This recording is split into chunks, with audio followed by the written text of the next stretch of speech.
James Harden made 6 shots. He turned the ball over 7 times. That sentence is the 3rd time this postseason. It is the 29th time in his playoff career. Detroit won Game 1 by 10 points. The chalkboard for tonight is not whether James Harden had a bad night. The chalkboard is what 28 teams before Detroit already knew. 6 made shots, 7 turnovers, 28 prior pages of scouting tape, 1 trap design that Detroit ran on every Harden pick and roll. A former MVP just produced the 29th instance of the same line. The lever has a name, the lever has a counter history. Let's start in the first quarter, May 5th, Little Caesars Arena. Detroit favored at home. Detroit forced 6 takeaways in the first quarter alone. Cleveland forced 0. That is not a hot quarter. That is Detroit declaring the floor where this game would be played. 6 possessions died before the play call could finish. 6 times Harden's catch arrived contested before the front court arrived. 6 times the offense burned 5 seconds of shot clock before the offense actually started. Detroit's guards picked Harden up at 3/4 court on every possession. The catch was contested. The first read was denied. The second outlet had to start initiating from a 14-foot disadvantage. Ball pressure does not require steals to work. It requires the offense to spend its possession before the offense begins. The clock does not reset because Detroit was aggressive. The clock keeps running. The shot has to come from somewhere worse. A guard who needs a long runway gets cut off at the takeoff. James Harden has thrived for 15 years on the runway. The drive and kick rhythm, the slow probe into the lane, the patient cross-screen read. Detroit took the runway away in 8 minutes. Cleveland trailed by 14 at the end of the first quarter. They never recovered the lead margin. The Cavaliers entered Game 1 carrying a 12-game playoff losing streak to the Pistons. Detroit snapped that streak Monday night. The streak did not end on a hot shooting quarter. The streak ended on a 6-0 takeaway differential before the second quarter even started. Once the play call cannot finish, the secondary creator has to drag the offense uphill. That is the spot where Detroit springs the actual trap. The trap is the lever. Detroit set the screen defender deep. They sent the on-ball guard over the screen aggressively. They herded Harden toward the sideline. Once he turned the corner, a third defender, the weak side wing, rotated up to trap on the catch. The sideline trap leaves Harden 2 outcomes. Outcome A, a contested pull-up jumper from a disadvantaged spot. Outcome B, a telegraphed cross-court pass to a relocating shooter. Outcome A produced 6 of 15 from the field. Outcome B produced 7 turnovers. Both outcomes are structural. The shot profile is not bad luck. It is the shot the trap explicitly serves. Detroit did not gamble for steals. Detroit chose which mistake Harden would make and let him pick.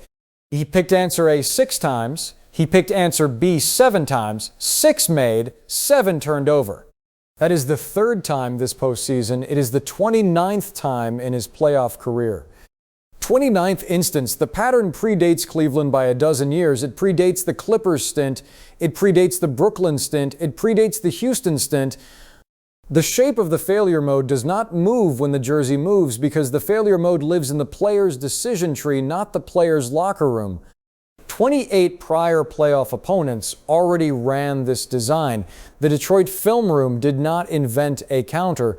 The Detroit film room opened the file. 22 points on 6 of 15 shooting, 8 rebounds, 7 assists, 7 turnovers in 35 minutes. A line that on a different night might read as merely cold. On Monday night in Detroit, against this trap design, the line is the file's 29th page.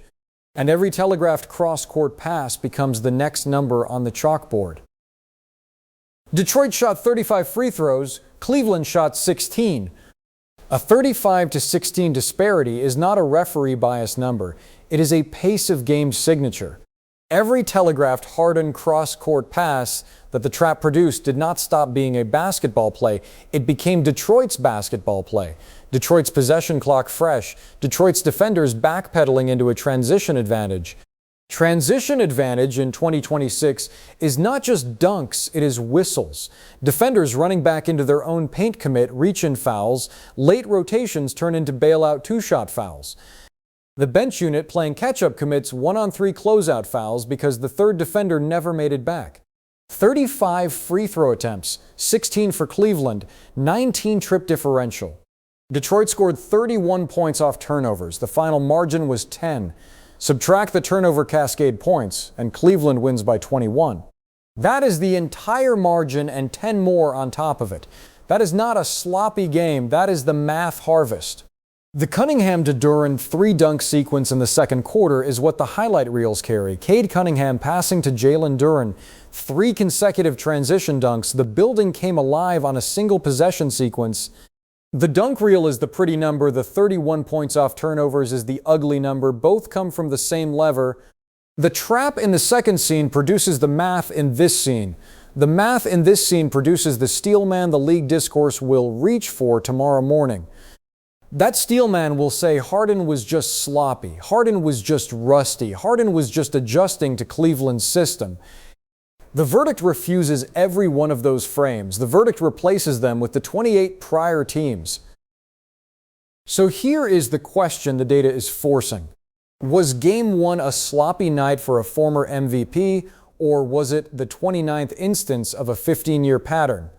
The honest steelman sounds like this. Harden is 40-something games into his Cleveland tenure after a February trade.